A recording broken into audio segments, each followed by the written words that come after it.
Bon. On va parler de revenu universel, semaine de 15 heures. On va expliquer que le PIB, ça sert à rien aussi. Comment ça se fait que les emplois qui sont les plus utiles soient payés le moins. On va parler ouverture des frontières. Et donc tout ça avec le livre de Rutger Bregman, Utopie réaliste, qui m'a été conseillé par une personne qui écoute le podcast d'ailleurs dans les commentaires YouTube. Donc merci à cette personne qui se reconnaîtra. Utopie réaliste qui était sur la liste de lecture de Georges aussi, n'est-ce pas Georges? Oui. je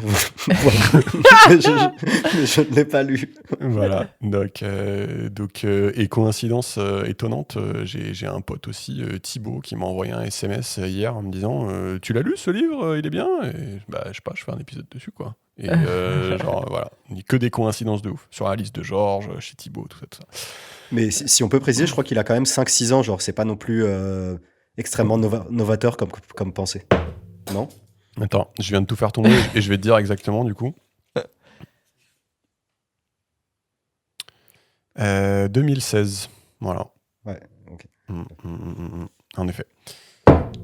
En fait, je dis ça juste parce que ça va nous permettre de voir que globalement les sujets qu'il évoque n'ont pas trop avancé depuis. C'est vrai que c'est pas mal, ouais, on va pouvoir prendre un peu de recul. Le gars là, Rutger, notre pote, c'est Monsieur Revenu Universel aux Pays-Bas. Entre guillemets, en fait, ouais, c'est un truc, j'imagine que tout le monde a un peu un Monsieur Revenu Universel dans son pays.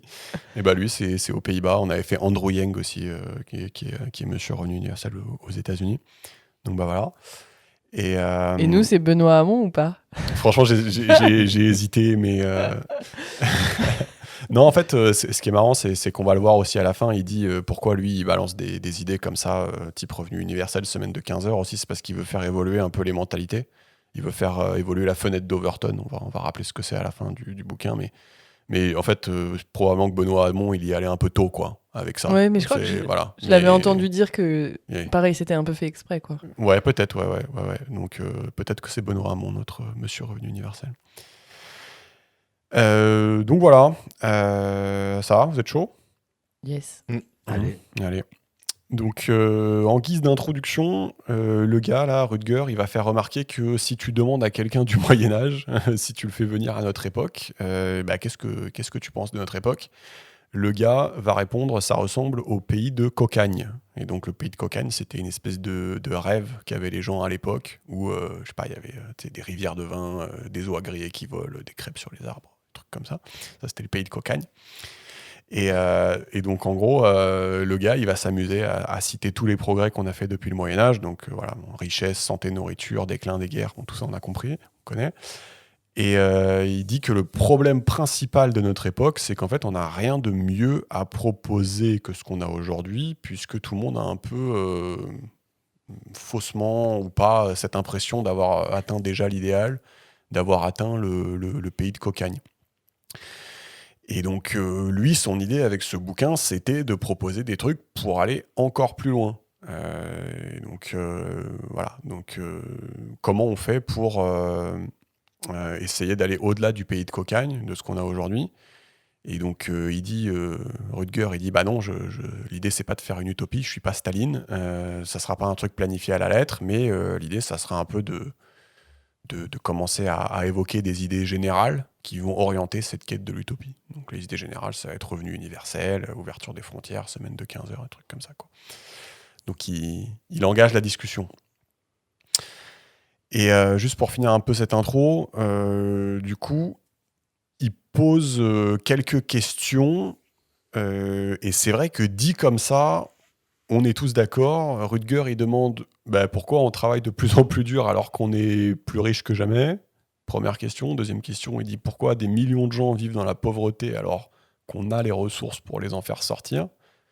Et troisième question, pourquoi 60% de notre revenu dépend du pays où le hasard nous a fait naître.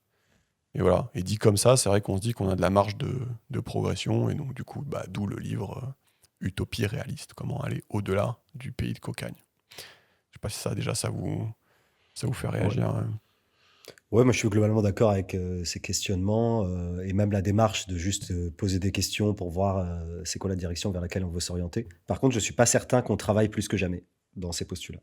Bon, bref, mais à voir, je sais pas s'il a une source, mais qu'on soit plus riche que jamais, c'est sûr. Par contre, je pense que la quantité de travail et les heures de travail par semaine sont quand même réduits depuis 30, 40, 50 ans. En effet, c'est une très bonne remarque et je pense qu'on va en parler. Effectivement, il doit donner un graphe à un moment qui montre que ça baisse jusqu'à un moment. Il va y avoir une feinte quand les meufs vont commencer à travailler. Mais on va en parler et en effet, c'est pas aussi simple que ce qu'il le dit. Mais en gros, je pense que l'idée, c'est qu'il dit ok, bah, si on est en pays de cocagne, pourquoi on taffe, quoi. Oui, Voilà, c'est plus ça. l'idée Voilà. globale, je suis complètement d'accord. Voilà. Sacré Rutger. Donc, le premier grand chapitre de ce bouquin, c'est évidemment le revenu universel, et donc pourquoi il faut donner de l'argent à chacun, selon Rutger.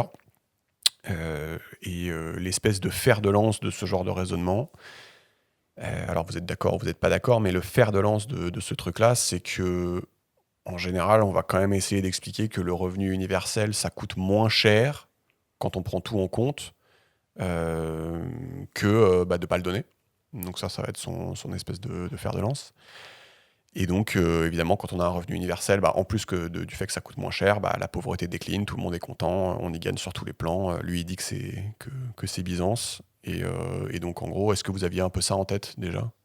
Et quand il dit que ça coûte moins cher que de ne pas le donner, ça veut dire au global, tu prends tous tes coûts dans ta société ?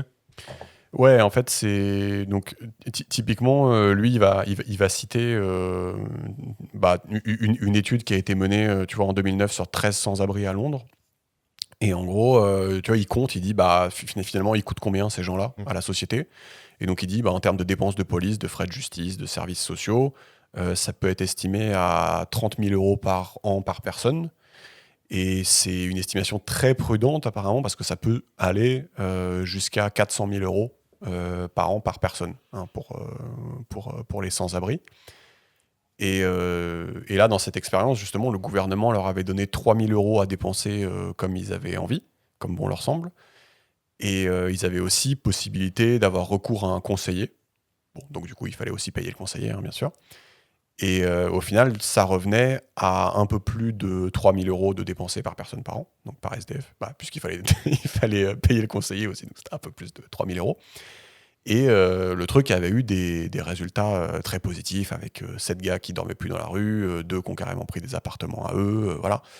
Et donc ouais, tu vois, son espèce d'argument béton du tout début, c'est vraiment de dire, de toute façon, déjà, ça va coûter moins cher, tu vois. Donc en s'appuyant sur ce genre d'expérience-là, quoi. Toi, t'avais ça en tête aussi, Georges, ou... Non, ça pour le coup, je savais pas du tout que ça coûtait moins cher. Et je pense que ça réclamerait un peu des tests à plus grande échelle que... en fait, ouais, je pense que tu as l'argument économique, purement économique, de est-ce que ça coûte moins cher pour la société de donner un montant à tout le monde. Et après, tu as des arguments moraux qu'on discutera plus tard. Mais voilà, sur l'argument économique, je pense que si on veut avancer cet argument-là et le considérer comme béton, il faudrait qu'il soit un peu plus fouillé, donc le faire dans plusieurs pays et sur des échantillons qui sont un peu plus représentatifs de la population que 13 SDF. Tu vois. Ouais, justement, à ce propos-là, on peut parler d'un concept qu'on commence à connaître un peu, qui s'appelle l'altruisme efficace. Et donc l'altruisme efficace, c'est comment donner de l'argent tout en maximisant son impact sur le monde, quand on se donne son argent. Et l'altruisme efficace, l'idée, c'est de se baser quand même sur des données solides. Donc c'est quand même de se baser sur quelque chose. Ok, il y a un mec qui a vraiment fait une vraie mesure et qui a expliqué que donner de l'argent ici, ça c'était utile. Et typiquement, un truc intéressant, c'est que quand vous faites de l'altruisme efficace, je ne sais pas si vous êtes au courant, la meilleure association à qui vous pouvez donner de l'argent, c'est acheter des filets anti-moustiques contre la malaria. Ok, bon, ça, à la limite, très bien. Mais la deuxième meilleure association qui est classée par les associations comme GiveWell, du coup, qui classe les meilleures associations, c'est un truc qui s'appelle Give Directly. Et donc, en fait, c'est juste une association qui donne de l'argent aux plus démunis. Et donc, c'est considéré par l'altruisme efficace comme étant, du coup, une des meilleures manières de donner et de maximiser son impact. Ouais, c'est ça. Et genre, et pour le coup, moi, j'ai tendance à être d'accord avec ça. Mais mon point, c'est que si on veut convaincre des gens qui sont pas spécialement d'accord ou qui sont neutres, il faut avoir des mesures d'impact assez robustes qui sont faites par des chercheurs ou des spécialistes là-dedans. Voilà, Ouais. donc effectivement, les trucs de GiveWell et Give Directly, c'est plutôt bien fait. Donc ça fonctionne, mais tu vois, mais tu vois, c'est sur des populations, ils donnent, je sais pas, à des femmes en Afrique, etc., pour des populations particulières. Oui, mais du d'accord, coup, ok. Tu dis que c'est pas forcément applicable. D'accord. c'est ça, mais mon d'accord. point, c'est que c'est faisable, tu vois. Ouais. Et je sais qu'il y a des expérimentations sur le revenu universel qui ont Mhm. été faites dans plusieurs pays. Voilà, mon point, c'est genre, faisons des mesures d'impact de ça assez robustes sur des échantillons Ok. assez larges et représentatifs dans des pays occidentaux. Bah, ce que je te propose, c'est de finir sur l'altruisme efficace, du coup. Et après, il y a quand même quelques études de cas dans les pays occidentaux que je te donne Yes. juste après. Donc, on va voir si ça te convainc.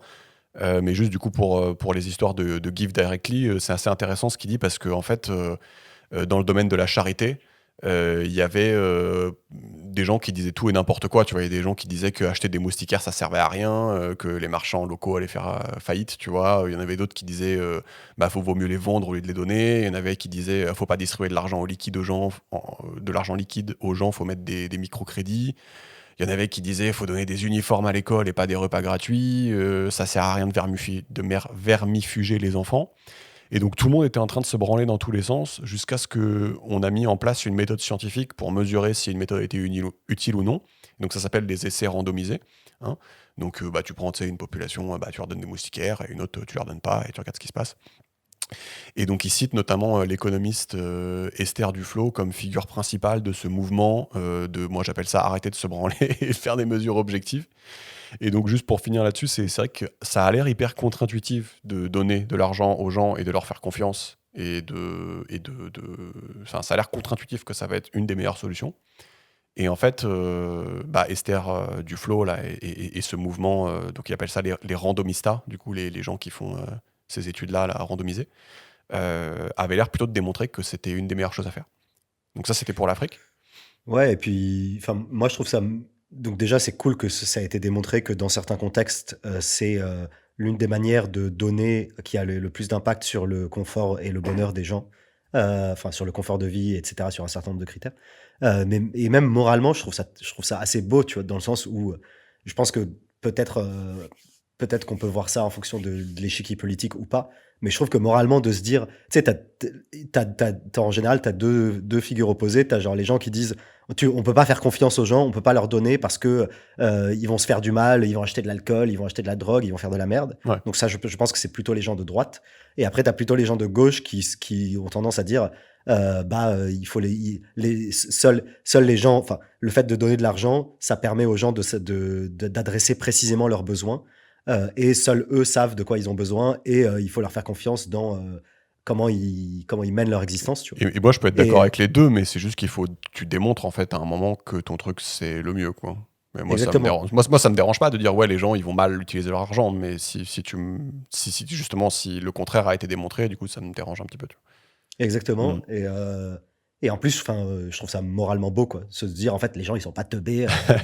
Disons que c'est cool. C'est cool quand tu mesures ce que tu as envie de mesurer. Oui, c'est ça. Genre, tu leur donnes de l'argent, ils savent très bien ce qu'ils veulent. T'as pas besoin de toi décider. Enfin, bref. Et en plus, genre, tu vois, pourquoi Give Directly, c'est un des meilleurs trucs? Parce que du coup, ils ont le ratio entre dons reçus et dons donnés, il est énorme. Parce que du coup, ils ont très peu de coûts fixes eux-mêmes, tu vois, l'association Give Directly. Parce que du coup, ils n'ont plus à faire des projets spéciaux, aller étudier les besoins des individus, juste tu donnes de la thune, et eux-mêmes, ils savent ce qu'ils veulent, tu vois. Et t'as pas besoin de dire, oui, comment je vais m'approcher au plus près du besoin juste file du bif et t'es au plus près du besoin, tu vois. Et tu vois, les SDF, c'est marrant, ils ont donné une liste un peu des trucs qu'ils s'achetaient. En fait, ils s'achètent des trucs assez pragmatiques, tu vois. Ils se payent des prothèses auditives, des téléphones, des cours de jardinage, tu vois. Enfin, genre, tu vois, c'est pas des trucs. Enfin, la liste était étonnamment terre à terre, quoi. Oui, voilà. Après, t'as quelques biais parce que, tu vois, typiquement, en tout cas, je sais que Give Directly, ils choisissent assez bien à qui ils donnent et à quelle communauté ils donnent et à quel individu dans la communauté ils donnent. Ouais, ils optimisent à fond. Voilà. Quoi. tu vois, il y a un biais de sélection, notamment, apparemment, il donne en particulier aux femmes parce qu'elles gèrent beaucoup mieux les budgets, etc., que les hommes, apparemment. Mais c'est sexy, je suis vénère. Dans les communautés en question. Je vais te cancel sur Twitter. Donc voilà, il y a un biais de sélection, etc., mais en tout cas, la démarche est stylée, quoi, de se dire les gens savent ce qu'ils veulent. Et voilà, quoi. Non, c'est cool. En fait, faut arrêter d'infantiliser les gens, tu vois, et c'est pas parce que quelqu'un est pauvre qu'il est mongol, tu vois. Ouais.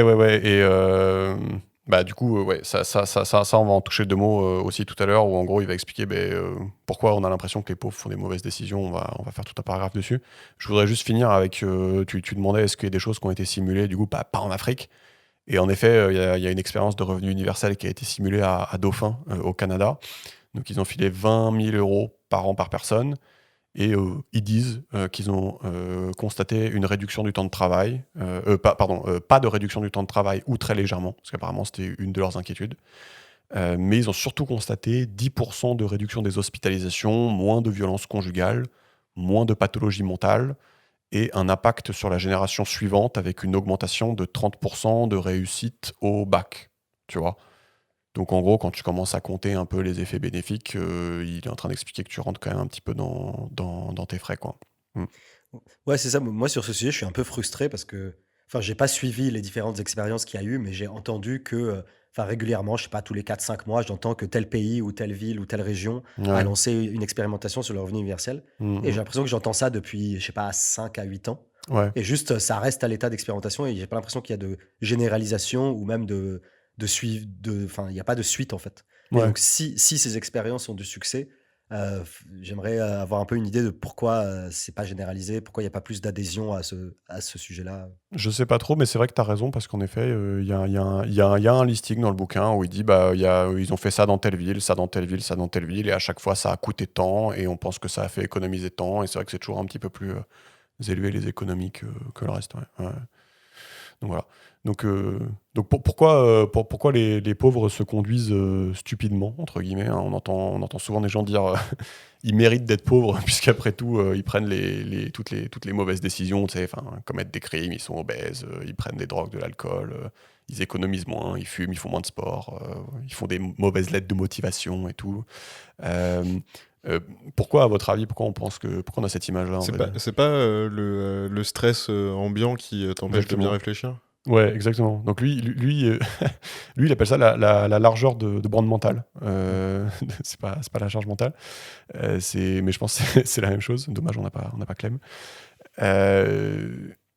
En fait, ce qu'il explique, il dit quand tu dois gérer une quantité colossale de problèmes à court terme, tu peux pas te concentrer sur le long terme. Donc, il appelle ça la largeur de bande mentale. Et donc,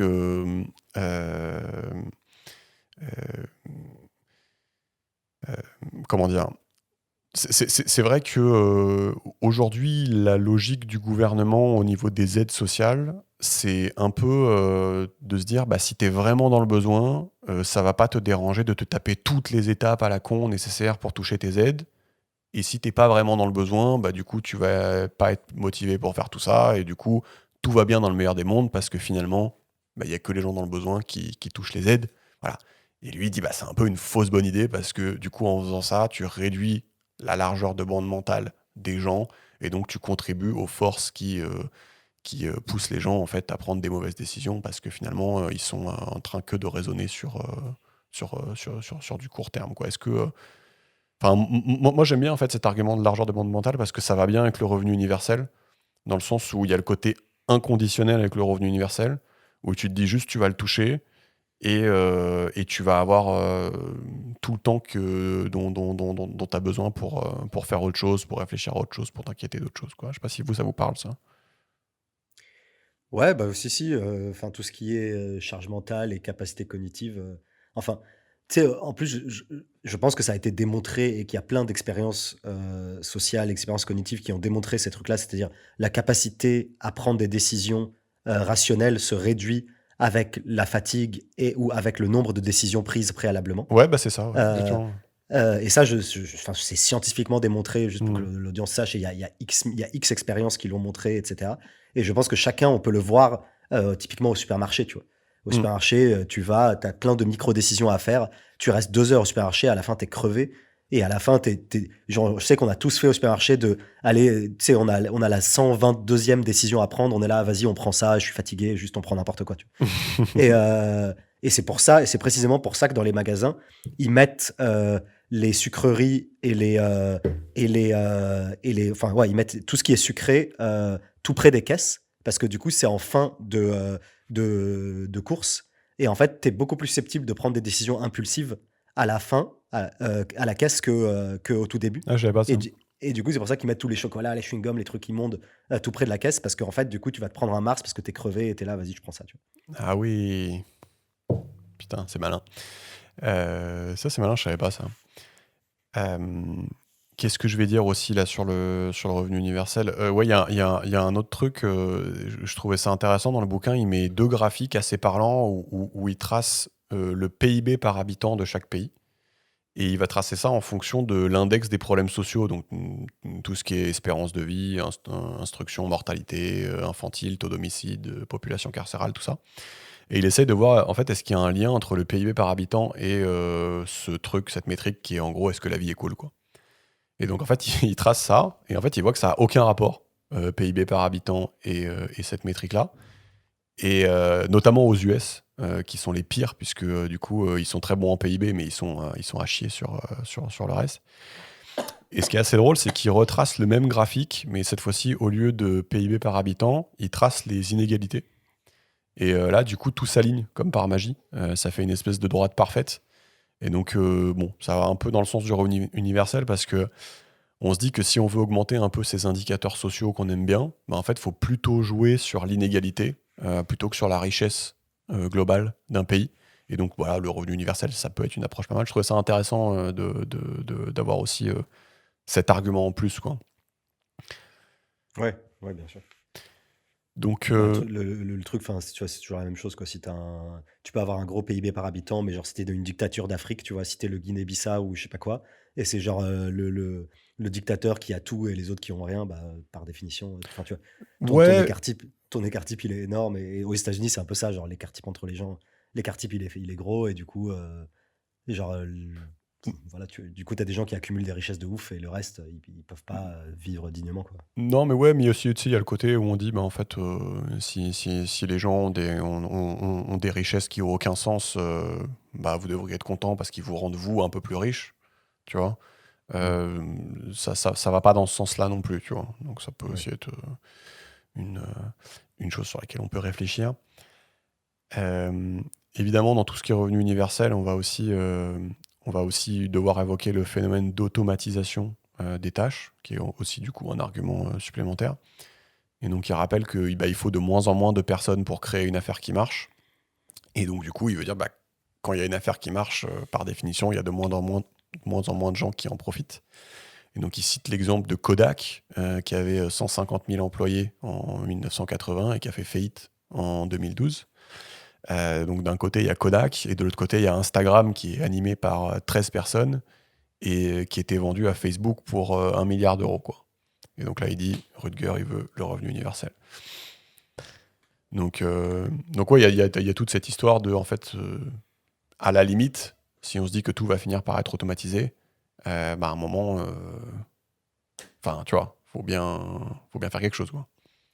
Oui, c'est ça. Il y a le côté automatisé. Et plus largement, tu as le truc, l'histoire des gains de productivité. Tu sais, on dit, genre, avec la technologie, avec la formation, avec les nouveaux outils numériques qu'on a, bah, du coup, on est plus productif.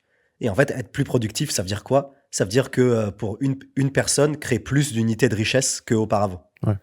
Et du coup, à partir de ce moment-là, la conclusion logique, tu devrais se dire, si une personne par unité de temps, elle crée plus de richesse, bah du coup, pourquoi on réduirait pas le temps de travail, tu vois ce que je veux dire?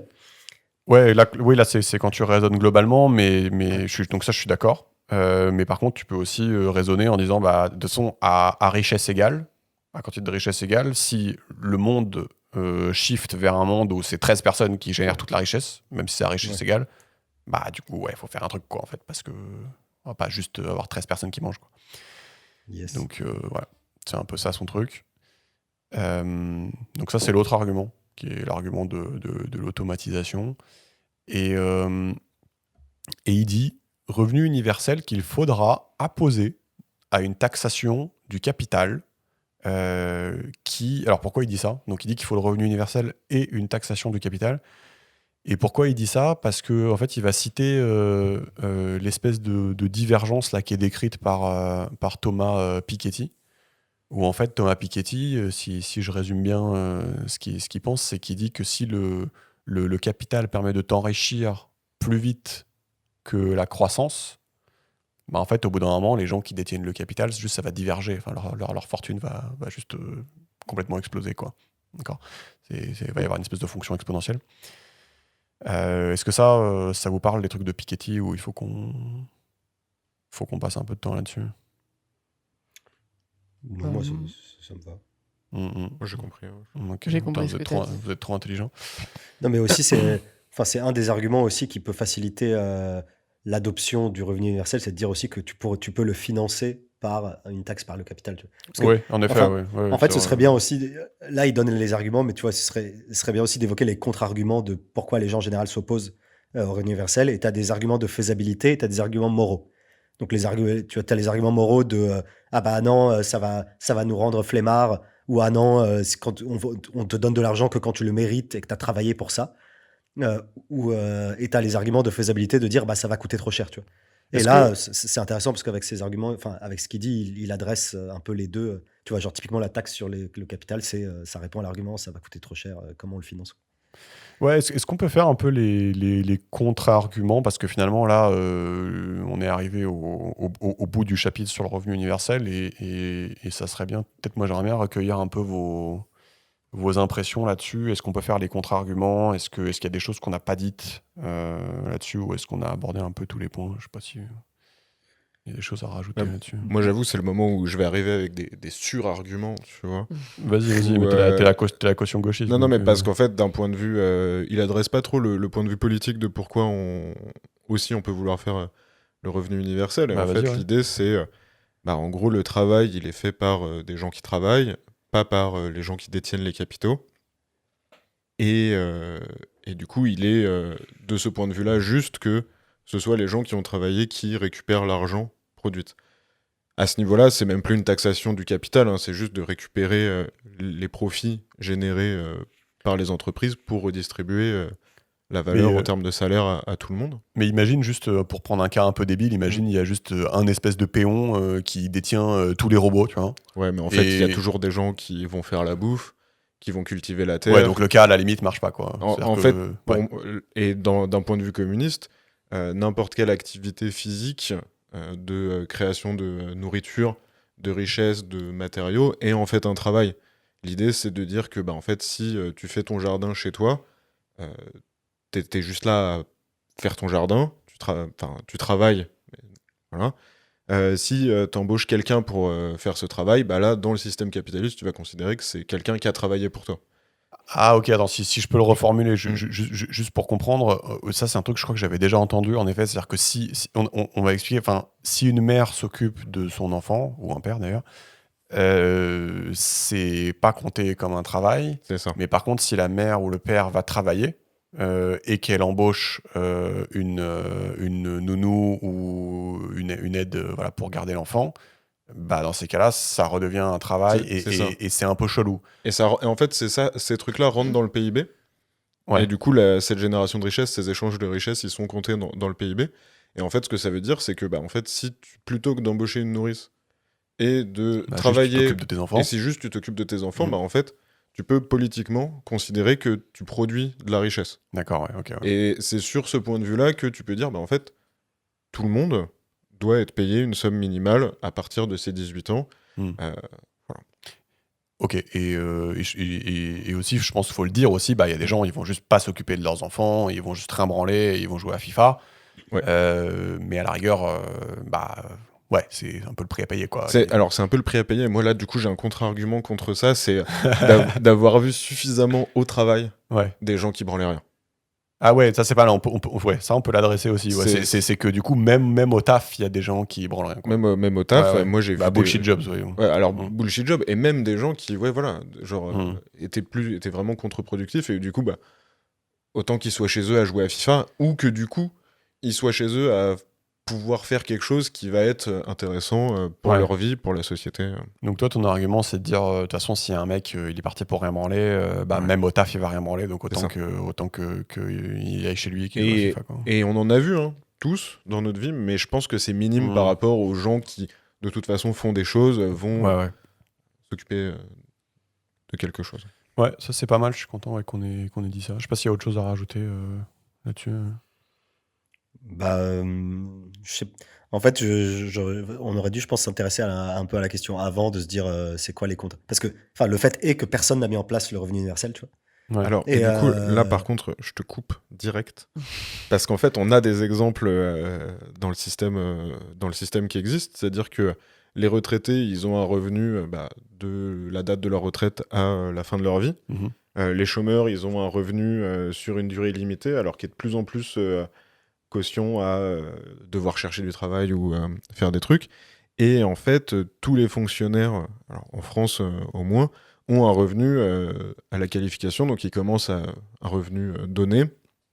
Et plus ils montent en qualification le long de leur vie, plus ils gagnent d'argent. Ouais, c'est un peu de la sémantique. Moi, je me suis déjà demandé pourquoi on dit pas que le RSA, c'est un revenu universel. Enfin, tu vois, parce que c'est... en fait, d'un point de vue politique, c'est hyper faible. Tu vois, ça te permet pas de vivre confortablement, ça te permet de survivre. Mais du coup, ta question, Georges, c'est quoi? C'est pourquoi ça n'a pas été implémenté? Sous quelle forme? En fait, c'est quoi, si tu peux Non, en fait, ma question, j'aurais aimé avoir un peu plus de contre-arguments parce que le fait est que ça n'a pas été implémenté en mode genre on te donne suffisamment d'argent pour vivre et pas simplement survivre pendant toute ton existence. Et genre, il n'y a aucun pays ou aucune grande ville qui l'a fait. Et du coup, je me dis, j'aurais aimé voir un peu les arguments que les gens évoquent pour ne pas le mettre en place, parce que moi, je suis d'accord avec vous globalement. Ok. Dès que tu dis qu'il faut prendre l'argent du capital et des profits pour le redistribuer à tout le monde, les gens sont pas chauds. Les gens vont te dire que t'es trop d'extrême gauche, que du coup les richesses vont s'en aller, etc. Enfin, en fait, le spectre du communisme au niveau mondial est une grosse crainte pour les gens aussi. Ouais, mais alors du coup, sans aller jusque-là, c'est vrai que moi je m'étais déjà posé la question de qu'est-ce qui se passe dans un monde mondialisé, en fait, quand tu mets en place un revenu universel. Parce que du coup, forcément, je sais pas, pour prendre un exemple hyper concret, le serveur qui a son revenu universel, du coup, il va que devenir serveur pour arrondir ses fins de mois. Il va que être serveur pendant 2 ou 3 jours par semaine au lieu de toute la semaine. Enfin, je dis n'importe quoi. Son travail horaire va coûter plus cher. Dans un monde mondialisé, est-ce que ça veut pas dire finalement que tu te renfermes un peu sur toi-même parce que du coup tu n'es plus du tout compétitif en fait avec les autres pays qui n'ont pas mis ça en place en fait? Est-ce que ça on a des choses à dire là-dessus? Ouais, ça, je pense qu'il faut faire effectivement des expérimentations et je pense que ça dépend beaucoup de quel montant tu donnes, tu vois. Ah oui, t'as raison. Oui, c'est vrai qu'il y a des gens qui parlent de 1 000 euros par mois, mais aussi des gens qui parlent de 3 000 euros par an. Ouais, c'est pas pareil. C'est ça, et je pense qu'il y a beaucoup de valeur dans l'expérimentation là-dedans et voir, tu vois, parce que c'est ça, genre, c'est tout le débat de est-ce que les gens vont moins travailler, tu vois. Et toi, tu as évoqué certains exemples où apparemment les gens n'ont pas moins travaillé, tu vois. Et aussi, genre, est-ce que peut-être que les gens vont faire moins de choses qui sont comptabilisées dans le PIB, mais plus de choses qui sont non comptabilisées dans le PIB, mais qui sont intéressantes, typiquement faire du sport, s'occuper de leurs enfants, etc. Et que, in fine, la balance, elle va être positive, tu vois. Le ROI. Ouais, d'accord. Et donc, je pense qu'il y a deux inquiétudes. C'est un, est-ce que les gens vont pas moins travailler? Et deux, est-ce que, effectivement, si les gens travaillent pas moins, qu'est-ce qu'ils vont faire, quoi? Est-ce que ça va pas réorienter les boulots vers... et en gros, la question, c'est qui va vouloir faire les boulots chiants, ou est-ce que ça va pas renchérir de ouf les boulots chiants, comme tu dis, et que je pense que ça va les renchérir, ouais. Tu perds en compétitivité, etc. Moi, j'ai une idée sur les boulots chiants, c'est que t'as des campagnes de propagande qui disent vas-y, c'est trop stylé de faire éboueur, de faire agriculteur, et du coup de valoriser aussi d'un point de vue idéologique ce métier-là. Non, mais je suis d'accord, mais c'est juste que dans l'absolu, juste ça va coûter plus cher parce que du coup, les gens, fatalement, du coup, mais ça c'est bien, c'est-à-dire que les gens seront moins dans le besoin, auront moins besoin de faire ça, et donc devront demander, moi si je le fais, je veux que tu me payes plus cher, tu vois. et ils seront pas dos au mur pour faire le truc. Mais du coup, ouais, ça veut dire aussi qu'on va vers un monde où les gens sont payés mieux et du coup, les choses coûtent plus cher aussi. Hein. Ouais, c'est un peu. Ça, mais tu vois, genre, c'est très hypothétique et c'est là où c'est intéressant de faire des expérimentations. Et après, genre, moi, ça me gêne même pas que on perde en compétitivité ou que les biens et les services deviennent un peu plus chers suite à ça parce que ça rentre dans une démarche de décroissance. Ouais. Moi, je suis plutôt décroissant. Mais Ok. tu vois, genre, mais faudrait voir un peu. En fait, je pense que c'est comme pour la transition écologique, tu vois, il y a le débat de quelle est la bonne chose à faire et il y a le débat de comment rendre cette solution-là acceptable et faisable pour le commun des mortels, tu vois. Ouais. Et bon, là, je pense qu'on est un peu d'accord sur le fait que c'est la bonne chose à faire, etc. Bon, faudrait investiguer plus avant. Mais je pense qu'il y a le deuxième débat, c'est comment rendre ça acceptable, Ouais. tu vois. Mais tu vois, je pense, là il cite un mec, là, Greg Duncan, qui a calculé que pour tirer une famille US de la pauvreté, ça coûte $4 500 par an. Donc j'imagine que si tu fais ça, si tu files $4 500 par an à tout le monde, tu les mets au-dessus du seuil de pauvreté. Et il a calculé que ce coût-là serait amorti lorsque l'enfant atteint 50 ans, en termes de soins, d'aide sociale, d'impôts pour l'État, parce qu'il va mieux travailler, tout ça. Et donc, typiquement, pour répondre à ta question, genre, je pense qu'on peut commencer par des montants faibles, en fait, tout simplement, pour que ça soit acceptable. Hein, je suis pas sûr que commencer par 1000 balles par mois, ça soit peut-être Enfin, c'est ce que Andrew Yang veut faire, mais je suis pas sûr que ça soit vraiment le meilleur moyen de rentrer là-dedans. Et moi, les chiffres que j'ai, c'est plus autour de 2000 si tu prends vraiment tout le profit. Par mois ? Ouais. D'accord, ouais. Si, en fait, tu prends le PIB et tu divises par le nombre d'adultes. Bah pourquoi pas, mais c'est juste que du coup, Non, mais on a c'est- envie d'arriver à là, et Oui. peut-être que si tu t'annonces ça de but en blanc comment il s'appelle Hamon, Benoît Hamon, peut-être que Benoît Hamon, c'était quoi? C'était 500 par mois? C'était 800. C'était 800. Vous nous fact-checkerez. Donc ok, je vous propose qu'on ferme le revenu universel et qu'on s'intéresse à une deuxième section qui est pourquoi en fait le PIB ça sert à rien, mais on va voir que c'est quand même assez lié à tout ce qu'on vient de dire là. Donc lui il va assez rapidement montrer, il va illustrer que le PIB, si on prend des exemples, des exemples un peu parlants, on peut se rendre compte que c'est un peu con. Typiquement, lui il dit le citoyen idéal en termes de PIB, c'est un joueur compulsif qui est atteint d'un cancer et qui est engagé dans une difficile procédure de divorce, qui affronte ses soucis en avalant du Prozac, qui disjoncte le premier jour des soldes, et qui est à la tête d'une entreprise faisant fortune en contournant les réglementations environnementales. Donc c'est marrant. Mais ça illustre bien que ce gars-là, il a beau maximiser les PIB, je sais pas si on a envie de l'avoir. Et donc, voilà. Donc, je trouvais ça intéressant. Et une autre idée qu'il évoque, et moi qui m'a assez parlé. Donc, l'étude, c'est un think tank britannique a estimé que pour chaque livre sterling gagné pour un cadre travaillant dans la publicité, c'était l'équivalent de 7 livres détruites sous forme de stress, de surconsommation, de pollution et de dette dans la population. Alors que chaque livre payé à un éboueur, ça crée l'équivalent de 12 livres en termes de santé et durabilité. Georges, on en pense quoi de cette étude? Non, mais le truc, c'est toujours la même chose. Genre, sur le fond, je suis d'accord, mais sur le fond, je suis d'accord que la pub, c'est nocif, et que globalement, je pense que ça a plein d'externalités négatives. Ça engendre de la comparaison chez les gens, de la compétition sociale, des besoins inutiles, de la surconsommation, etc. Mais voilà, ces études-là, je sais pas, genre, j'ai des doutes sur la méthode, quoi. Ouais, du coup, vu que la méthodo, et je pense que c'est hyper importante sur ce genre d'études, je vais vous la donner. Donc, c'est Suzanne Steed et Helen Kersley, A Bit Rich, Calculating the Real Value to Society of Different Professions, 2009. Voilà. On va pas s'attarder là-dessus, mais j'ai l'impression qu'il y a beaucoup d'études qui vont dans le même sens. Typiquement, il en cite une autre où il dit $1 gagné par une banque, c'est 60 centimes détruits quelque part dans la chaîne économique. $1 gagné par un chercheur, c'est 5 € au moins réinjectés dans le système économique. Et c'est assez intéressant parce qu'on retrouve un peu ce phénomène qu'on a évoqué dans Bullshit Jobs, où je sais pas si c'est une règle générale, c'est plutôt une tendance, qui est que en fait, plus tu es nuisible dans ton travail, plus tu vas avoir tendance à être bien payé, en fait. Et c'est très caricatural, dit comme ça, c'est assez provoque, mais plus j'y réfléchis, plus j'ai l'impression que c'est pas si faux que ça, hein, d'accord ? Je sais pas si vous, ça vous choque quand c'est dit comme ça. Bah, moi, ça me. Non, le truc, c'est qu'on on peut un peu l'observer, tu vois, genre.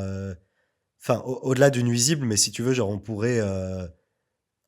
En fait, genre, ce qui serait intéressant de faire, je pense, c'est de faire des sondages aux gens et de leur dire. Ah oui, t'avais dit ça, oui, de leur demander. Ouais. C'est ça, de leur demander, genre, voilà, vous avez ces 50 corps de métier, classez-les du plus important au moins important selon vous. Et après, en face, on leur met voilà, le salaire moyen dans chacune de ces industries. Mhm. Et en fait, ça permet de répondre à cette question. Tu vois, au-delà de. Tu vois, en fait, je pense qu'il y a deux approches. Il y a l'approche genre chiffrée de dire je vais calculer le taux de nuisance et je vais calculer Oui. précisément combien ça coûte. Et moi, j'ai un peu des doutes sur cette méthodologie-là. Mais après, c'est plus peut-être parce que c'est pas mon métier. En fait, c'est faisable. Bon, après, il faut lire Mais- l'étude aussi, à tous les coups, elle est bien. Hein. C'est ça, mais j'ai juste l'impression qu'il y a trop de variables et que du coup, c'est Ouais, comme ouais. c'est comme l'économétrie, c'est un peu une science une science un peu foireuse, tu vois. Mhm. Mais après, je suis peut-être pas assez renseigné, peut-être que c'est calculable. Et sinon, pour moi, t'as l'approche simplement d'opinion, quoi, de dire voilà, la démocratie, c'est un agrégat d'opinion. Et voilà, vous, qu'est-ce qui vous importe? Et en face, je vous montre qu'est-ce qui est bien payé. Et Ouais. du coup, je vous démontre par A plus B qu'en fait. Non, mais bon, ce qui- ok, enfin, effectivement, on peut demander l'avis des gens, donc ça peut être une autre approche à essayer de chiffrer exactement. Tu peux aussi faire des raisonnements, lui dit que, quelque part, par définition, si tu as un secteur privé, bah, tu vas, par définition, avoir toute une série de coûts cachés derrière, parce que c'est privé, alors que si tu as un secteur public, tu vas avoir, par définition, une série de bénéfices cachés. Ce qui paraît assez logique, parce que si tu as des bénéfices cachés, bah, du coup, tu n'as pas intérêt à investir dedans, parce qu'au final, vu que c'est des bénéfices cachés, tu vas pas récupérer d'argent. Alors que dans le privé, bah, plus il y a des coûts cachés, plus tu vas avoir intérêt à investir dedans, parce que du coup, tu vas te faire un max de bif, quoi.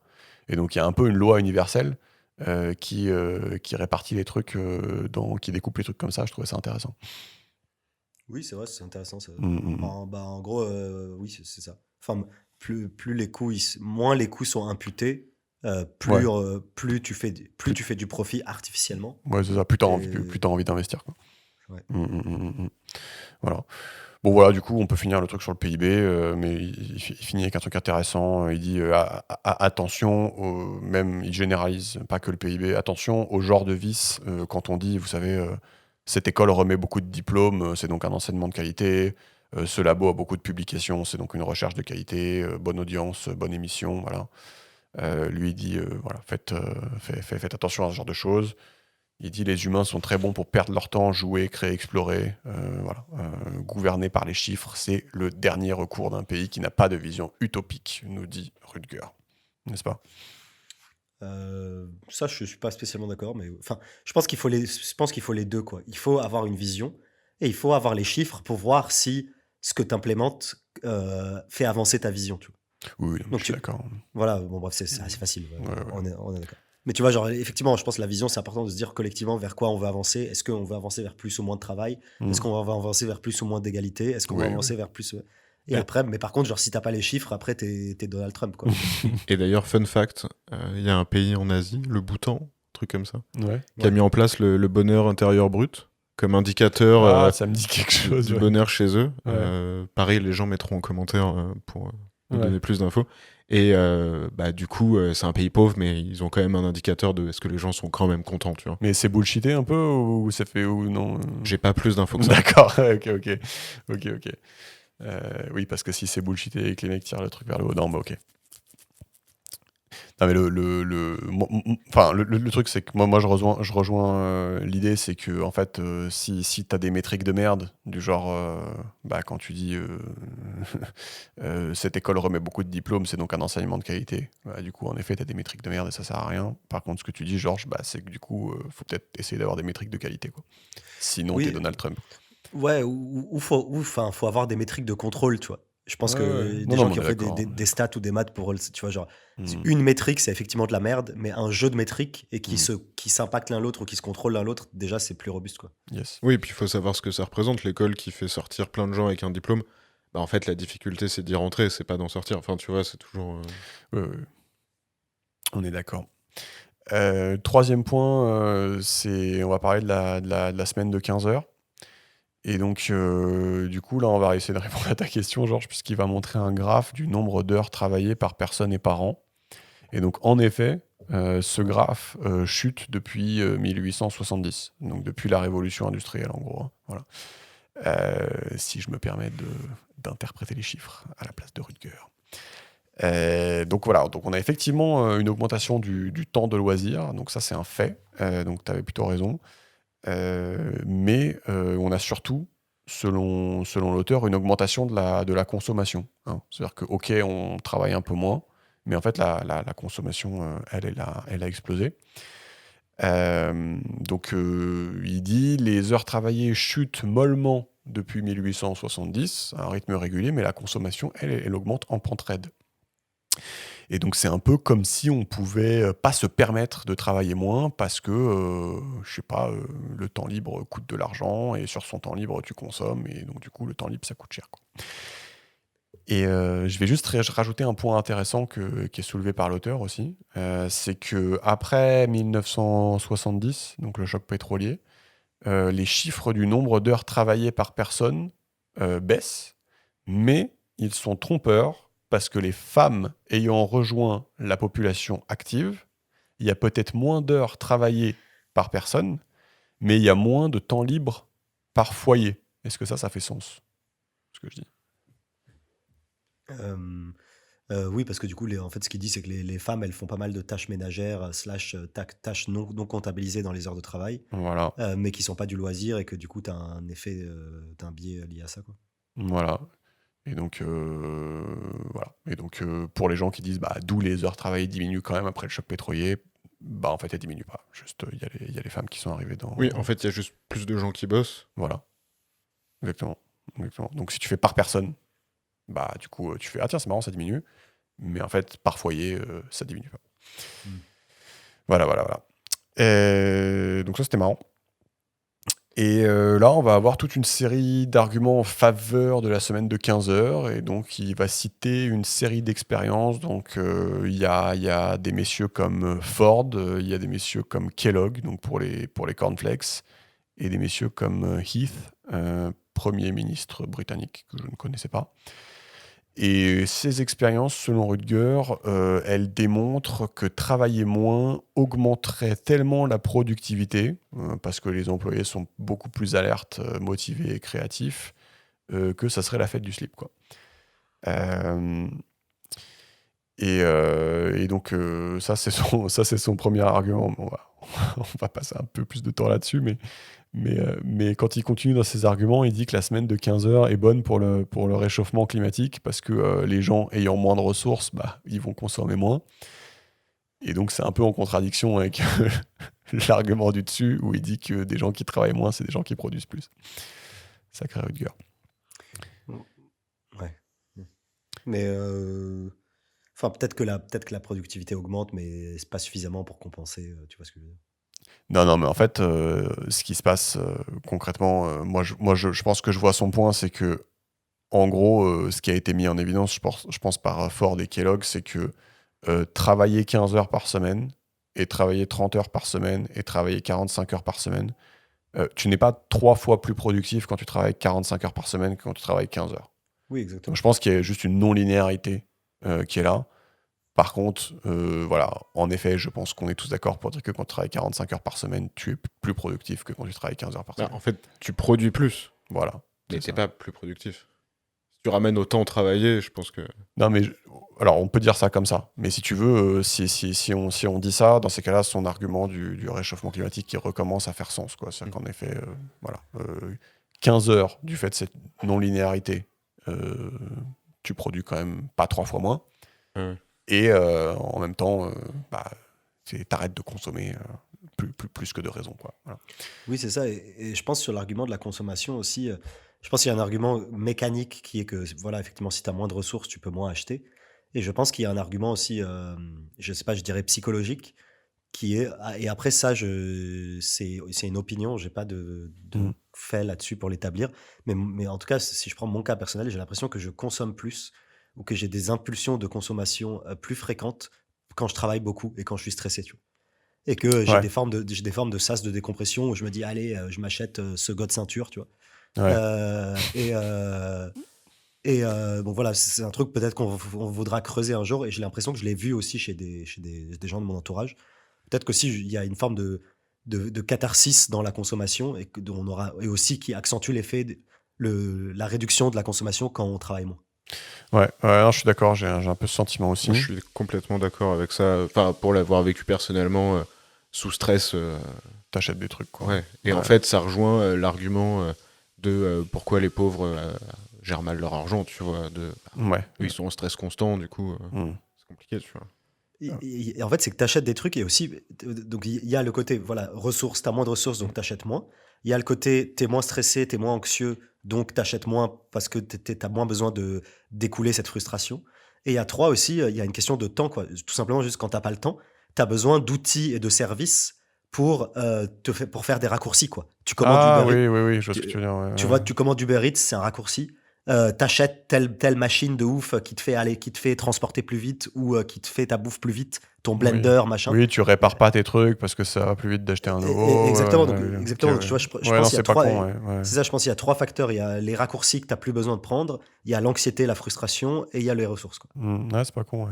Et lui, il rajoute aussi comme argument, du coup, c'est bon, ok, c'est moins stressant quand tu travailles moins.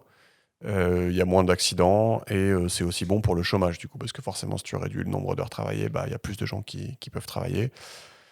Voilà.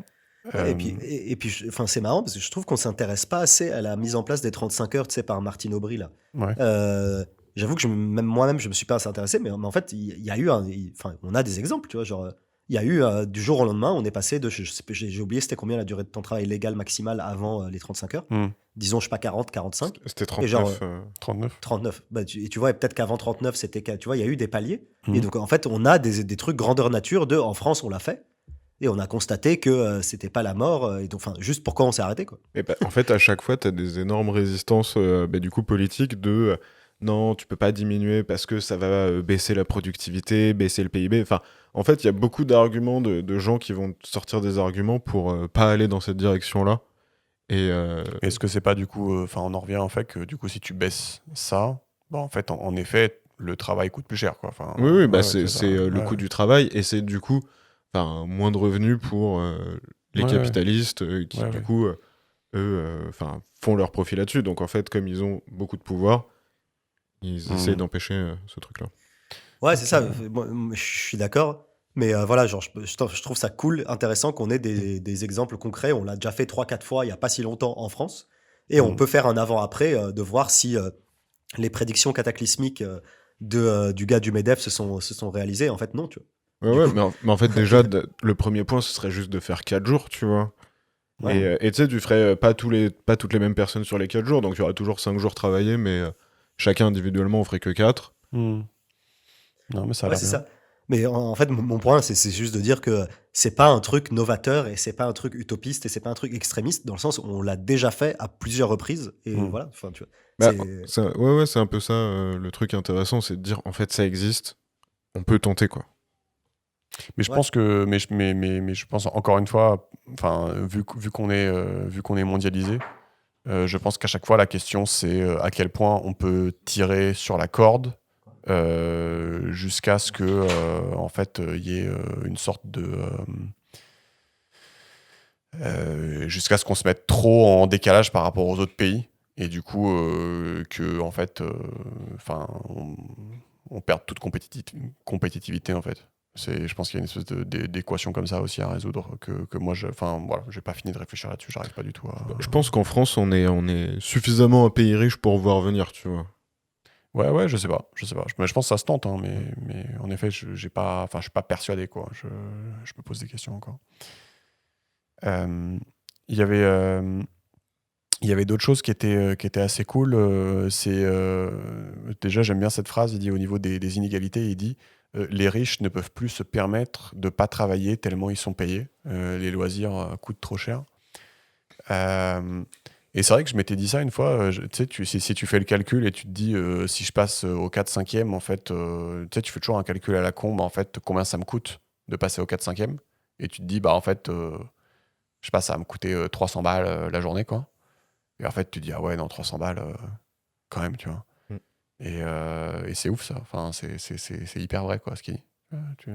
Tu commences à faire ce genre de calcul d'apothicaire, quoi, au bout d'un moment, quand tu commences à te payer assez.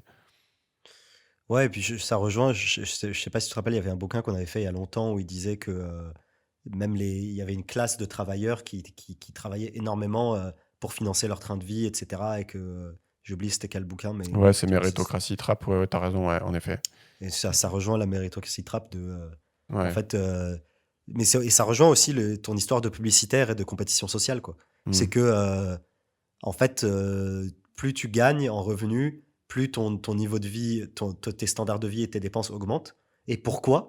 Je pense qu'une des raisons, c'est la compétition sociale et le fait qu'on veut tous se distinguer, de un, et de deux, que Ouais. on nous implémente des besoins un peu méga superficiels et que et c'est de manière un peu débridée et qu'on est mal équipé pour se défendre contre ça et que du coup, en fait, plus on gagne, plus on dépense parce qu'on se laisse faire, quoi. En gros, on se fait enculer, quoi. En gros- en gros. Non, mais ouais, et ça c'est assez morbide, en effet. Et enfin, je sais pas, je trouve que ça me parle comme phrase. Et en effet, ça rappelle méritocratie trap, déjà par ce que tu as dit. Et en fait, les solutions aussi, elles rejoignent un peu ce qu'on avait dit dans méritocratie trap, parce que quand il parle de solutions, aujourd'hui, il évoque le fait que pour un employeur, c'est moins cher de payer un super employé, un super travailleur, donc un mec qui va faire 60 heures, tu vois, plutôt que de payer deux personnes qui vont chacune faire 30 heures. Donc en termes de charge et tout, en fait, ils s'y retrouvent pas, tu vois. Donc déjà, il y a un problème de incentive, je sais jamais comment dire en français, incentive. Oui. Donc déjà, il y a Ouais. ça, donc c'est un des gros problèmes. Bah, en fait, c'est moins cher en termes de charge et c'est moins cher en termes de. Tu sais, en entreprise, il y a ce qu'on appelle genre les coûts de transaction ou les coûts informationnels. C'est en Ouais. gros, enfin, tu sais, t'as une entropie mécanique qui se fait quand tu rajoutes des gens, quoi. Tu vois, en gros, gérer une organisation de deux Ah oui, personnes, ok, je vois ce que tu dis. Ouais. c'est beaucoup plus dur que de gérer En fait, et après, tu as une perte de temps parce qu'ils doivent faire des réunions pour parler entre eux, pour transmettre l'information, Oui, oui, oui. etc. Et Non, mais du coup, oui, il faut prendre le système dans sa globalité, et il faut que dans sa globalité, ce soit avantageux de prendre deux personnes au lieu d'une. exactement. Ouais. Donc déjà, tu as la charge, tu as un effet de seuil parce que une personne, il a qu'une charge et d'autres, Ouais. tu as les impôts. Et tu as un effet, et effectivement, c'est vrai que c'est chiant. Enfin, quand tu rajoutes des gens, l'efficacité marginale, en fait, c'est comme les heures de travail. L'efficacité marginale des gens que tu rajoutes se dégrade, quoi. Ouais. Enfin, pardon, l'efficacité marginale des gens, des employés que tu ajoutes, elle est décroissante. Non, mais oui, c'est clair. Ouais. Et deuxième petite remarque, il dit attention aux employés qui se surveillent les uns les autres. En fait, il y a un petit jeu de qui est resté le plus tard. Et donc, il se demande est-ce qu'on peut pas mettre des actions collectives à l'échelle des entreprises ou des pays pour essayer de contrer un peu ce phénomène. Enfin, il a l'air je sais pas comment il décrit le truc, mais en gros, les mecs, ils restent sur leur ordi juste sur Facebook pour pas être les premiers à partir. Des fois, c'est un peu malsain, ouais. En effet. Ouais, apparemment, ça, c'est très répandu en Asie. Bon, après, je m'y connais pas et je veux pas être raciste. Mais apparemment, typiquement, enfin, au Japon, j'ai une amie qui a passé 2 ans au Japon. Elle m'a dit qu'il y a une forme de respect de l'autorité et du chef qui est vachement culturel. Ouais. Et que, apparemment, genre, juste, tu pars pas avant le chef, ça se fait pas, quoi. Même si t'as rien à branler. Ah ouais, d'accord. Ok. Donc, je pense qu'il y a aussi des aspects culturels là-dedans, quoi. Ouais, c'est marrant. Bah moi, à un titre individuel, je m'efforce de partir pas trop tard du travail Ouais, pareil. pour ouais. aussi montrer à mon équipe, parce que Ouais. du coup je manage 10 personnes, que en fait il est 18h, 18h30, Et c'est l'heure, quoi. c'est la fin de la journée. Enfin, Ouais, non, je suis d'accord. Et même, t'as un peu honte si tu restes un peu trop tard. T'as limite envie de dire non, mais allez-y vous. tu Ouais, vois, ouais, ou c'est ça, machin. Mais exactement, en fait, ouais, voilà. Ouais, non, c'est marrant, ouais. Je suis d'accord. Mais ouais, il y a un changement de mentalité aussi, je pense. Moi, je vais rejoindre vos équipes, là. Putain, et Georges, il charbonne trop. viens bosser avec nous, Georges. Viens, on s'amuse bien. Du coup, là, c'était pour la semaine de 15 heures. Mais ce qui est sympa, c'est que Rutger, il a quand même dédié un chapitre en fait, afin de clasher les métiers qui, selon lui, ne servent à rien. Et donc, ce chapitre il est assez marrant, c'est pourquoi il n'est pas payant d'être banquier. Et donc, c'est assez intéressant. Il va introduire son concept avec un événement qui était la grève de 7000 employés de services sanitaires de New York. Donc, en gros, c'est les gens qui ramassent les poubelles. Et il dit, en quelques jours, en fait, l'état d'urgence était déclaré. Et il dit, imaginez si les 100 000 lobbyistes qui travaillaient à Washington se mettaient en grève demain, imaginez si les comptables fiscalistes de Manhattan se mettaient en grève, les consultants en réseaux sociaux, les employés en télémarketing, les opérateurs à transactions haute fréquence. Ça me fait rire, je sais pas pourquoi. Il est quand même un peu probable, il est quand même peu probable que le maire déclare l'état d'urgence, et ça passerait même pas aux infos. Donc déjà, il m'a fait rire. Mais bon, c'est vrai que le raisonnement n'est pas implacable, parce qu'on peut imaginer des métiers très utiles sur le long terme, j'en sais rien, moi, des chercheurs, par exemple, je dis n'importe quoi, où, s'ils se mettent en grève, on s'en branle. Néanmoins, on pourra quand même considérer qu'ils sont utiles. Mais ok, why not? Déjà, ça m'a fait rire, et en plus, je suis d'accord, il y a quand même des gens essentiels, et d'autres, ça saute pas aux yeux. Mais si on va plus loin, est-ce qu'il y a des métiers qui sont carrément délétères? Donc on avait vu cette idée tout à l'heure, on l'avait vu aussi dans Bullshit Jobs, hein, où voilà, quand toutes les études où on dit quand tu payes 1 euro à un banquier, tu détruis 11 euros de valeur dans la société, c'est ce genre de logique-là. Et donc, Rutger, lui, je sais pas, il remet une couche, il explique que certains métiers, en fait, déplacent la richesse au lieu de la créer. Donc, il dit c'est ça le phénomène. Et donc, il dit typiquement que les traders de Wall Street se remplissent les poches aux dépens de tel ou tel fonds de retraite. Il dit que certains avocats futés vont faire traîner les procédures de justice jusqu'à la fin des temps, vont acquérir des brevets qu'ils n'ont pas l'intention d'utiliser, juste pour poursuivre les autres en cas de contrefaçon. Et en fait, il pose une question assez juste, il dit il y a 17 fois plus d'avocats par habitant aux US qu'au Japon, la loi a-t-elle 17 fois plus d'autorité aux US? C'est pas sûr, tu vois. Et je sais pas, je trouve ça intéressant, les petits trucs qui soulèvent là, hein. Je sais pas si ça vous fait kiffer aussi, moi ça me fait kiffer. Non mais moi ça me fait kiffer, il parle mal des banquiers, c'est bon. Voilà, il fait pour les rédacteurs publicitaires aussi, si tu as trouvé le slogan de l'année et que tu as fait faire faillite aux concurrents, est-ce que c'est bien ça qu'on a envie, tu vois, je sais pas. Dans les banques aussi, ils disent qu'elles déplacent l'argent d'un endroit à l'autre et se servent une grosse part au passage. Ouais. Après, moi, ce que je trouve intéressant là-dedans, c'est l'aspect comparaison cross-pays. De dire, tu vois, le nombre d'avocats par habitant, etc. etc. Ouais, ça c'est cool. Ouais. Effectivement, moi je trouve ça vachement intéressant parce que déjà c'est factuel. Et genre, en fait, tu peux démontrer par A plus B que tel pays, par exemple, je sais pas, le système de santé, les gens sont en meilleure santé dans tel pays, alors que le nombre parce que le nombre de médecins par habitant est plus élevé, ou parce que. Enfin, tu vois, je trouve que. Après, c'est peut-être qu'il faudrait s'intéresser en politique publique, etc. Mais j'ai l'impression que beaucoup de pays fonctionnent en silo et qu'on ne fait pas tant que ça de comparaison cross-pays sur les politiques publiques, tu vois. Et je trouve ça vachement intéressant. Mais c'est pour ça que c'est trop bien ce qu'il dit sur les avocats. Enfin, je trouve ça vraiment parlant, quoi. Enfin, de se dire, est-ce que les mecs aux US, ils sont pas juste en train de faire de la merde, tu vois. Enfin, est-ce que c'est bien productif, tu vois, ce qu'ils font. Ouais. Et après, par contre, sur l'aspect de déplacer la richesse, tu vois, genre, les banques et les institutions économiques, leur rôle, c'est d'optimiser l'allocation de ressources, tu vois. Attends, donc, en fait, tu vas voir jusqu'à ce que tu vois, leur métier, c'est de déplacer la richesse, mais c'est un métier aussi, tu vois. Non, mais tu vas voir, du coup, c'est ça, là-dessus, il développe, c'est pour ça que c'est intéressant. Donc, pour les banques, justement, il va citer un épisode en 70 en Irlande, où en fait, les banques se sont mises en grève. Voilà. Et donc, ce qu'il dit, c'est un peu complexe, c'est qu'il dit, déjà, les gens, ça leur a fait ni chaud ni froid, parce qu'en fait, ils se sont débrouillés autrement, donc ils ont émis leur propre liquidité, et en fait, c'est les pubs du coin qui ont remplacé les banques, parce que, je sais pas, apparemment, ils savaient qui était de confiance et tout, et ça a très bien marché. Et en fait, dit comme ça, c'est un peu caricatural, mais il dit qu'il est pas naïf, dans le sens, il dit, ok, non, les banques, ça sert à quelque chose, on le voit, parce que d'ailleurs, il y avait eu besoin de ce genre de service, et les pubs se sont mis à faire ce genre de service, d'accord. Donc, par contre, lui, ce qu'il dit, c'est que les banques n'ont pas besoin de spéculation risquée, de gratte-ciel, d'imposant, c'est difficile à dire, bonus. Et en fait, c'est tout le côté disproportionné, en fait, qui est un écran de fumée, selon lui. Et donc, tu vois, faut pas se méprendre, en fait. C'est-à-dire que oui, c'est utile, mais est-ce qu'il y a besoin de toute la fioriture autour et des salaires aussi gros et des gratte-ciel et des machins et tu vois, en fait, on n'est pas sûr en fait. Oui, ça pour le coup, je Mais suis d'accord. enfin, pareil avec le marketing, tu vois, genre, bien sûr que si tu essayes de vendre un produit emballé dans du papier craft, ça va pas marcher par rapport à s'il est emballé dans un emballage stylé. Par contre, t'es pas obligé de faire des pubs de 4x3 à tous les coins de rue Ouais. pour vendre tes trucs, tu vois. Bah, ouais, ça rejoint un peu l'argument des avocats. Ouais. Ou est-ce que vraiment le pays avec plus de mecs dans le marketing, est-ce que les produits sont mieux, quoi? Bah, je sais pas vraiment.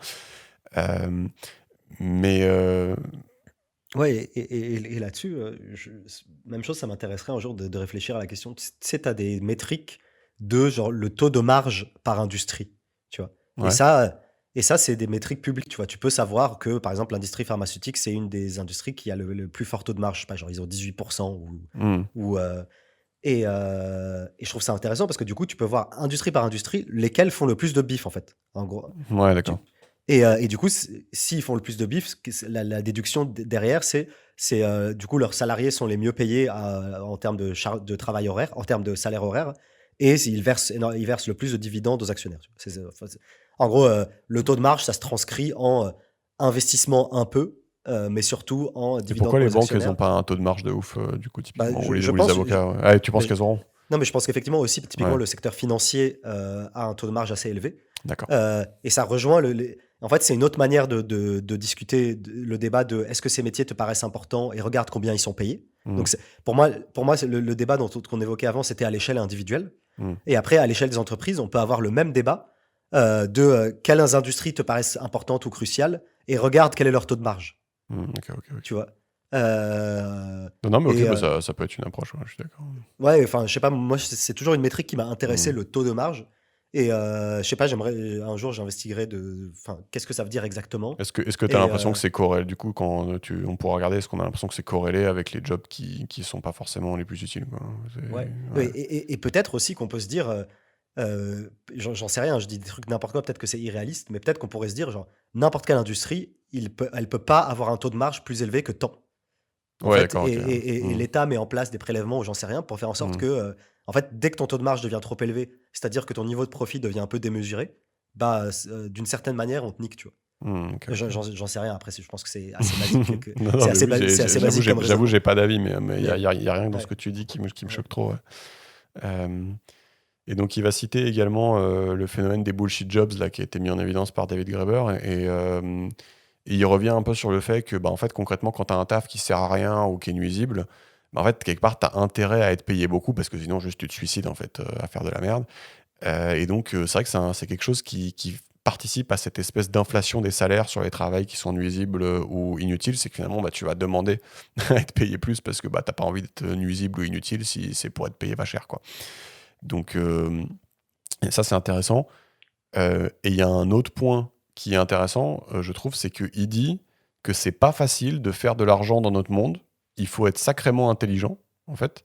Donc, il faut mémoriser un jargon ronflant, mais dépourvu de sens, essentiel lorsqu'on a une réunion stratégique transsectorielle P2P pour faire du brainstorming sur la co-création de valeur ajoutée dans une société en réseau, alors que tout le monde peut ramasser les poubelles. Bon, qu'est-ce qu'il y a derrière cette phrase? Enfin, ce que je veux dire aussi, c'est que, en effet, il faut être intelligent, c'est pas facile de faire de l'argent. Et pour moi, quand tu es intelligent, tu vas sûrement trouver des manières de gamer, je sais pas comment dire en français, la société ou le système. D'accord? C'est pas pour ça que ce que tu fais, c'est stylé ou utile, tu vois. Et ça me parle aussi comme point. Ouais. Oui, c'est vrai. Il y a aussi le fait que, enfin, effectivement, comment dire, genre, t'as un effet d'aubaine, et ou un coup d'opportunité. C'est-à-dire que aujourd'hui, dans la société d'aujourd'hui, quand tu es quelqu'un d'intelligent, au-delà de la question du mérite, moi je ne crois pas au mérite, mais juste quand tu es quelqu'un d'intelligent pour X raisons, Mm. en gros, tu perds énormément à ne pas aller dans la finance, à ne pas être avocat d'affaires, à ne pas être lobbyiste. Parce que, enfin, en gros, du coup, tu as accès à ces métiers-là parce que tu as la bonne formation, parce que tu es nanti, parce que tu es intelligent. Et en fait, si tu choisis de ne pas le faire, bah, du coup, ton gap, ta déperdition de salaire, elle est énorme. Tu vois. Mmh. Et du coup, si par le revenu universel ou si par l'accroissement des prélèvements fiscaux sur les hautes tranches, en fait, on réduit ce coût d'opportunité, c'est-à-dire on fait en sorte que l'effort que ça te réclame de pas aller vers la finance, de pas aller vers le marketing, et plutôt d'aller vers les assos ou l'aide à la personne, par exemple, je dis n'importe quoi. Si on fait en sorte que l'effort que ça te réclame, il est moins élevé, bah du coup, tu auras des gens très intelligents qui vont se réorienter. Et en fait, c'est extrêmement bénéfique pour la société. Parce Mmh. qu'aujourd'hui, les gens intelligents, les gens bien formés, les gens nantis ou n'importe quoi, en fait, ils s'orientent vers ces trucs-là parce que c'est ce qui est valorisé financièrement. Et en fait, Ouais, mais tu t'orientes vers des trucs qui sont inutiles. enfin, tu vois, là, juste pour rajouter un peu à la réflexion, c'est que moi, en fait, là, après avoir lu ça, en fait, je me suis pris à une espèce de jeu qui était de dire, d'essayer de décortiquer, tu sais, dans les salaires de chacun, c'est quoi la part qui est due au fait que ça soit utile, c'est quoi la part qui est due aux nuisibles, c'est quoi la part qui est due à le métier il sert à rien, donc j'ai envie d'être payé beaucoup plus.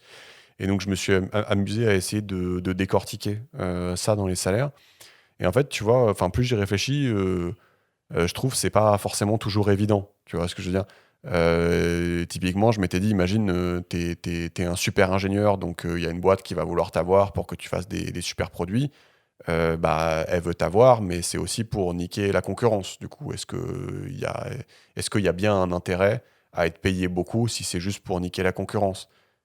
Bah après, tu peux dire que oui, parce qu'après, les gens, ils ont quand même des meilleurs produits, parce que la libre concurrence fait que tu as des meilleurs produits. Et en fait, tu vois, il y a quand même des cas, enfin, moi m'étant prêté au jeu, je trouve qu'il y a des cas où c'est pas forcément toujours aussi clair comment tu peux séparer dans un salaire l'utile de l'inutile. Tu vois, il y a des cas où où ça peut se compliquer. Tu as aussi, tu sais, je sais pas, imagine, tu as créé un produit que les gens aiment bien. Bah, dans un monde mondialisé, tu as juste le scaling, les phénomènes d'échelle qui font bah, tout le monde va l'acheter. Et donc, juste, tu vas avoir une quantité de thunes gigantesque. Euh, mais est-ce que ça veut dire que tu es nuisible? Bah non, tu n'es pas nuisible. Tu as juste une quantité de thunes gigantesque parce que tu as fait un truc que les gens aimaient bien et que tout le monde achète. Quoi. Et c'est Après, plus compliqué que ça, tu vois. il y a des trucs que tout le monde aime bien, genre un iPhone. C'est quand même nuisible de faire des iPhones, tu vois. Bah, je sais pas, justement, c'est compliqué. C'est nuisible dans un sens et c'est utile dans un autre, tu vois. Ouais, non, mais en C'est fait, compliqué, en c'est fait. pas, C'est on est, voilà, ok, c'est pas 100% nuisible, mais ouais. Mais c'est là où, en faisant l'exercice, en fait, je me rends compte que c'est pas si évident que ça de dire, tu vois. Ouais, ouais, ouais, non, mais ça, pour le coup, je suis d'accord. Mais mon point, c'est juste de dire qu'à partir du moment où tu dis que les industries ou les métiers où tu es très bien payé, en moyenne, ils ont un apport pour la société qui est moins élevé que d'autres. Et Hmm.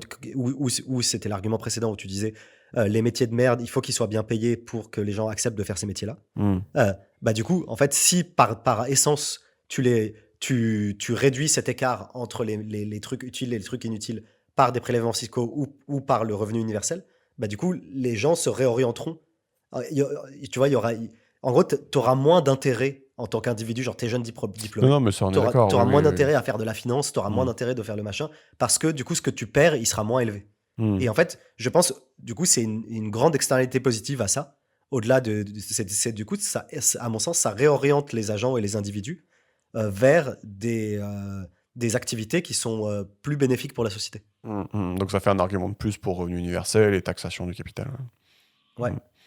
Parce que, enfin, ça, c'est un truc pas très rationnel, mais juste, si tu demandes aux jeunes diplômés, tu demandes aux étudiants ou tu demandes à pas mal de gens dans ces métiers-là, pourquoi tu as fait ça ou pourquoi tu vas t'orienter vers ça, ils te disent principalement bah parce que ça paye bien, mais enfin, tu vois, il y en a Ouais, plein, ouais, ouais. pas tous, mais il y a une proportion Non, pas non, mais négligeable, je si, sais pas, 10, clairement, oui, oui. Non, mais Non, mais clairement. 10, 15, 20%, c'est parce que ça payait non, bien. mais Je sais pas, faut peut-être pas se qu'aujourd'hui ça mentir, paye. hein, on va bosser parce que ça paye, hein.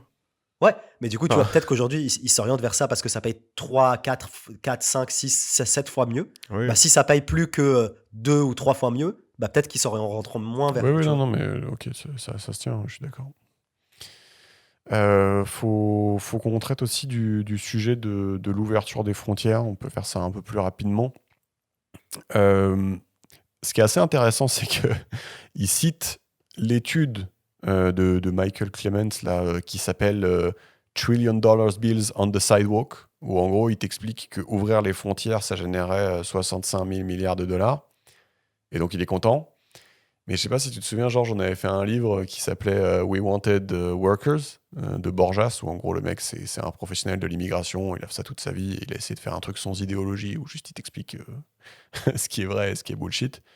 Et du coup, pour le coup, les 65 000 milliards de dollars sur le trottoir, bah du coup, Borjas, il expliquait que c'était justement bullshit, parce que bah, il fallait déplacer 95% de la population mondiale, que les salaires des pays riches tomberaient de 80%, de 40%, que la quasi-totalité de l'augmentation du PIB serait transférée des classes inférieures vers les patrons.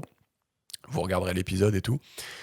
Mais voilà, du coup, on peut pas juste raconter n'importe quoi et dire couvrir les frontières, ça générerait 40 000 milliards de dollars. Donc Rutger, bon, je pense qu'il s'est un peu emporté. J'ai plutôt tendance à croire Borjas, mais c'est marrant, tu vois, c'est de retrouver les trucs d'un livre à l'autre. Je trouvais ça intéressant, tu vois. Comme quoi, c'est cool. Après, je pense que si tu taxes le capital en regard de la quantité de personnes qui viennent, tant que tu as de la place pour loger les gens sur ton territoire et pour produire de la nourriture. Ouais, non, mais c'est ça. Mais enfin, en fait, faut regarder l'épisode. En fait, c'est juste qu'en effet, si je me souviens bien de l'épisode, les choses sur lesquelles on pouvait conclure à la fin du livre, c'était que, en effet, quand t'es immigré, concrètement, c'est très bien pour toi. Ça, c'était le premier point. Le deuxième point, c'était que pour le pays, globalement, ça changeait pas grand-chose en termes de richesse d'accueillir des immigrés. Mais que le gros truc qui se passait quand tu accueillais des immigrés, c'est que tu transférais de l'argent des pauvres vers les capitalistes. Voilà. Donc ça, c'était le gros point noir qu'il fallait adresser. Et je pense que c'est ce que tu dis. Oui, c'est ça. Voilà. Et il y a aussi ce que tu évoques, c'est que au-delà d'un certain nombre d'immigrés, en fait, tu fais baisser je sais plus comment il avait appelé ça, la competitive edge ou un truc comme ça du pays. Et donc dans ces cas-là, en effet, c'est pas... Bah, en fait, c'est aussi que si tu as besoin de faire venir la nourriture de l'extérieur plutôt que de la produire à l'intérieur, du coup, ça marche pas. Tu vois. Par exemple, enfin, voilà, je vous conseille d'écouter l'épisode. On avait cité des phénomènes qui font que, on sent bien avec les mains que quand tu fais venir trop de gens, au bout d'un moment, il y a un truc qui se passe, quoi. C'est ça. Voilà, c'est ça. Donc ça, je trouvais ça drôle déjà de retrouver un peu des choses que lui il dit, mais que Borjas dit pas. Et donc, qu'est-ce qu'il fait, Rutger? Il essaie de démanteler un certain nombre de contre-arguments contre l'immigration. C'est pas forcément hyper intéressant. Il dit un des contre-arguments apparemment, c'est que c'est tous des terroristes. Donc, il rappelle que le risque de mourir dans un attentat terroriste est faible. Il dit qu'un des arguments, c'est que les immigrés sont tous des criminels. Il dit que les études montrent que la corrélation entre ethnicité et crime est zéro quand tu prends en compte les facteurs socio-économiques. Ok, sans déconner, tu vois. Il dit qu'un des arguments, c'est les immigrés sapent la cohésion sociale. Donc il dit qu'il y avait une certaine étude d'un certain Putnam qui avait... c'est drôle, Putnam. Qui avait montré que ça avait été... que cette étude de Putnam aurait été discréditée. Donc cette étude aurait montré que les immigrés sapent la cohésion sociale. Il dit que c'est pas vrai. Les immigrés prennent nos emplois. Donc ça, il n'est pas d'accord. Les immigrés prennent pas nos emplois. Je sais pas d'où il sort ce fun fact, mais dans le livre de Borjas, clairement, Borjas, il explique que oui, si tu fais venir des travailleurs en plus, c'est la loi de l'offre et la demande. Du coup, les salaires baissent, quoi. Enfin, je sais pas d'où il sort ça de son chapeau. Donc voilà. Donc c'est assez intéressant, je trouve, de lire ce chapitre en ayant fait le livre de Borjas. Donc je sais pas trop quoi en conclure. J'ai l'impression qu'il s'enflamme un peu quand même. Ouais, oui, ça, moi, enfin, du coup, effectivement, je fais plus. Mais tu vois, pour moi, la principale conclusion, c'est de dire, effectivement, enfin, faut pas prendre pour argent comptant ce que les gens disent dans les bouquins, même si ils sont très assertifs, tu vois. Ouais, c'est intéressant, en effet. Et aussi, pour moi, ça rejoint le fait que plus tu te enfin, plus un bouquin traite de sujets variés, plus il a de probabilité de se tromper, quoi. Ouais. Tu vois ce que je veux dire? C'est exactement pour ça que je voulais faire ce chapitre, parce que c'est vrai que tu lis le truc, alors soit c'est des évidences, ou soit c'est des grosses conneries, quoi. C'est assez marrant. Ouais, après, peut-être que... Enfin, je suis d'accord avec vous, hein, c'est beaucoup moins tangible que les chapitres d'avant, ce que tu as l'air de dire. Mais peut-être que aussi parce que c'est moins important dans sa réflexion, tu vois. Je suis d'accord. En fait, si tu veux... si tu veux, c'est en fait l'argument clé, je pense, de ce genre de raisonnement, et c'est un argument, je pense qu'on peut tous entendre, c'est de dire, en fait, concrètement, juste quand t'es né dans un pays de merde, en fait, t'as rien demandé, quoi, tu vois. Et au nom de quoi on t'interdirait de venir dans un autre pays, juste parce que nous on est bien, ça nous saoule, tu vois, mais c'est moralement pas ouf, tu vois. Genre, voilà. Et donc ça, effectivement, on peut tout à fait l'entendre, et pour moi c'est ça l'argument principal de l'ouverture des frontières, c'est un peu au nom de quoi, en fait, tu vois, voilà. Donc bon, lui après il essaie d'argumenter qu'il va y avoir des trillions sur le trottoir. Bon, je pense qu'il a un peu fumé la moquette, mais voilà. Je voulais juste citer une statistique giga connue et incroyable, parce que c'est giga connu, donc je trouve que c'est cool. C'est que l'Américain moyen pense que l'État américain consacre un quart de son budget aux aides à l'étranger, alors que c'est combien à votre avis ? Du coup, moins. C'est 3 ou 4%. C'est 1%. Voilà. Et donc, du coup, Rutger, il dit si les gens croient que c'est un quart, vous avez qu'à donner un quart, du coup, ça ne changera rien. Du coup, non, c'est incroyable quand même. Enfin, tu vois, il a raison en gros. Si vous croyez que c'est un quart. Non, mais du coup, il y a un facteur 25 entre la réalité et ce que les gens pensent. Voilà. Quoi. Non, et c'est giga connu. Je l'avais entendu plusieurs fois, c'est pour ça que je trouve ça ouf, quoi. Je voulais vous le faire, c'est pour ça. Bon. Donc ça, c'était pour l'ouverture des frontières. Je trouvais que c'était surtout intéressant parce qu'on avait fait le truc de Borges avant, donc je trouvais ça marrant. Et j'entends ce que tu dis, genre, plus un livre traite de sujets différents, plus il a de chance de se prendre les pieds dans le tapis sur certains trucs. On va créer une page Wikipédia, la loi du nectar. Putain, ouais, vas-y. Quand vous écouterez cet épisode, elle sera déjà créée. On va finir le livre avec un chapitre qui s'appelle Comment les idées changent le monde, mais c'est un peu ce qu'on disait au début, c'est pourquoi en fait il évoque toutes ces idées, parce qu'il a envie de faire évoluer les mentalités. Et donc là, on va faire un truc marrant, parce que d'habitude on se fait chier, mais là on va essayer de rigoler un petit peu. Et on va se demander du coup comment les gens réagissent face aux contradictions. Et pour faire ça, on va s'intéresser à une femme qui s'appelle Dorothy Martin et une douzaine de ses disciples qui étaient persuadés que la fin du monde était pour le 21 décembre 1954. Et donc elle et les 12 autres élus allaient être emmenés en soucoupe volante, donc à minuit, le 21 décembre 1954, par les êtres supérieurs avec qui elle était en contact. Et donc, un jeune psychologue piqué de curiosité, voulant étudier comment les gens réagissent face aux contradictions, a décidé d'aller les voir. Donc moi, mon interprétation, c'est qu'il avait surtout envie de se foutre de leur gueule, mais ce que je vais faire, c'est que je vais vous lire. Je crois qu'on n'a jamais fait ça. Je vais vous lire, le passage du livre, du coup, qui vous décrit en fait ce qui s'est passé le 21 décembre 1954 à minuit. Du coup, laissez-moi mettre mes lunettes. Mais je pense que vous sentez le truc marrant venir.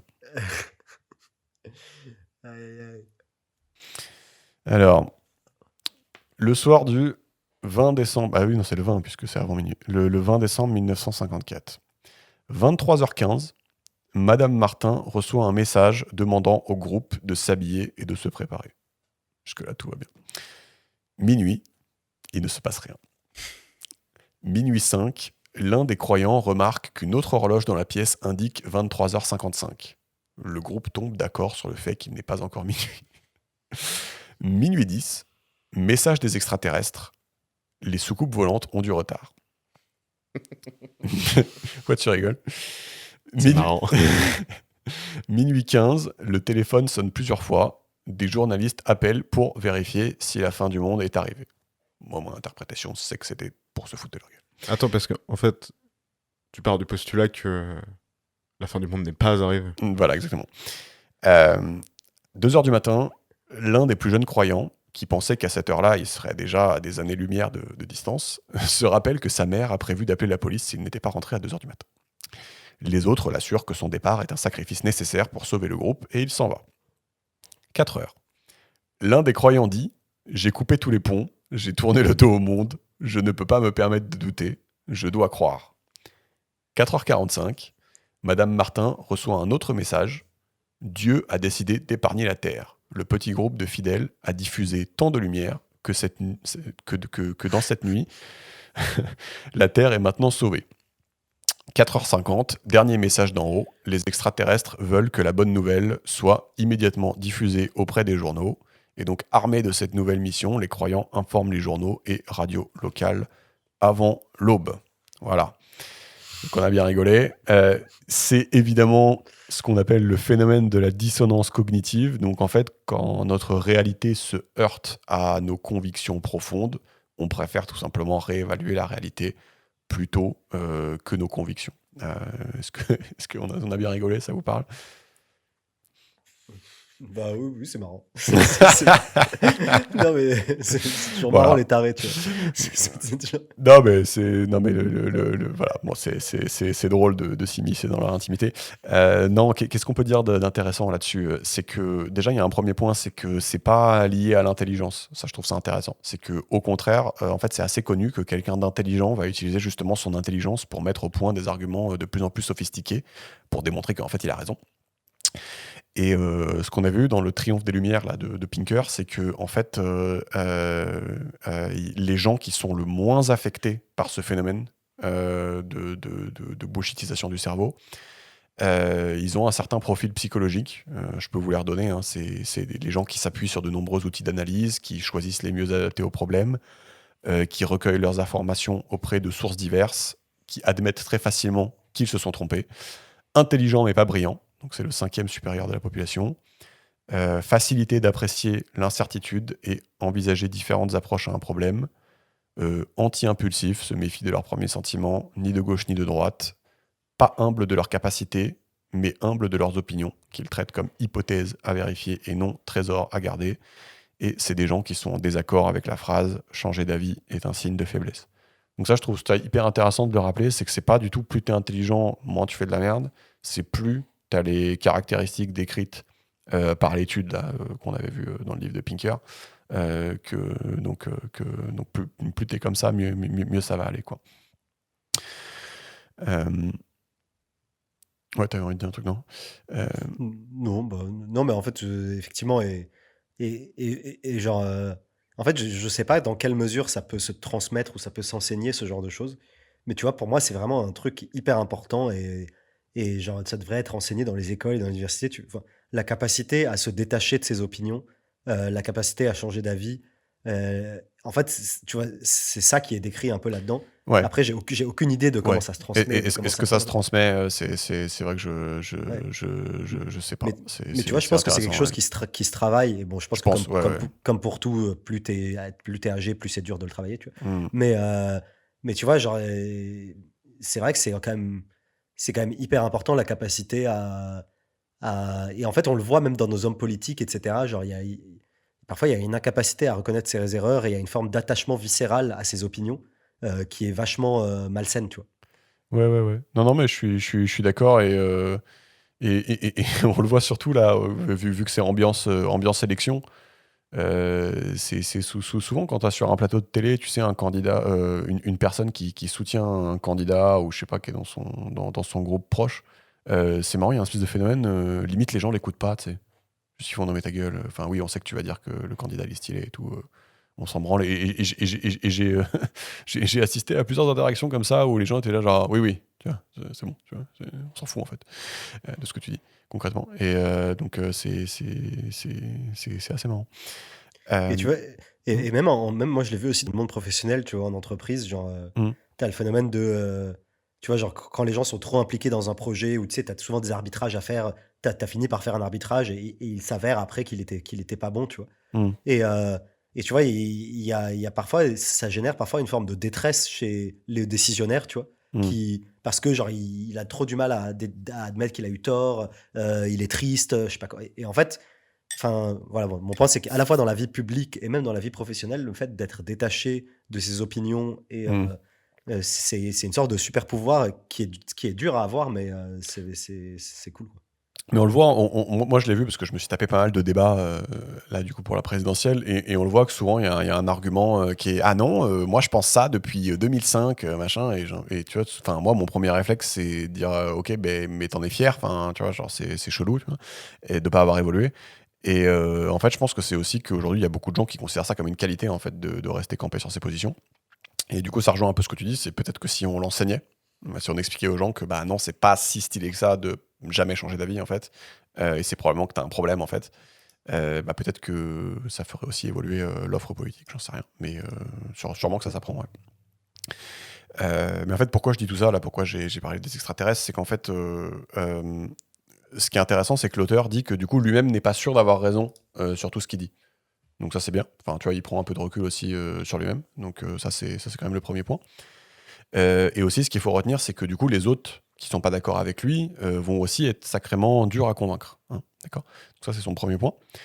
Mais son deuxième point, c'est que plus on parle de ces choses-là, donc de ces utopies, comme il les appelle, plus elles vont être à disposition dans le cerveau des gens quand il sera temps, quand le système actuel s'effondrera.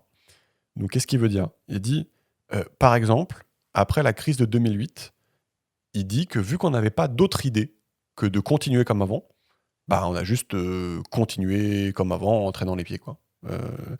Il va donner un autre exemple qui est l'exemple du néolibéralisme avec apparemment Milton Friedman, l'économiste qui avait fait apparemment grave de la pub pour le néolibéralisme jusqu'à ce qu'une crise arrive. Donc c'était la crise de 74, la crise du pétrole.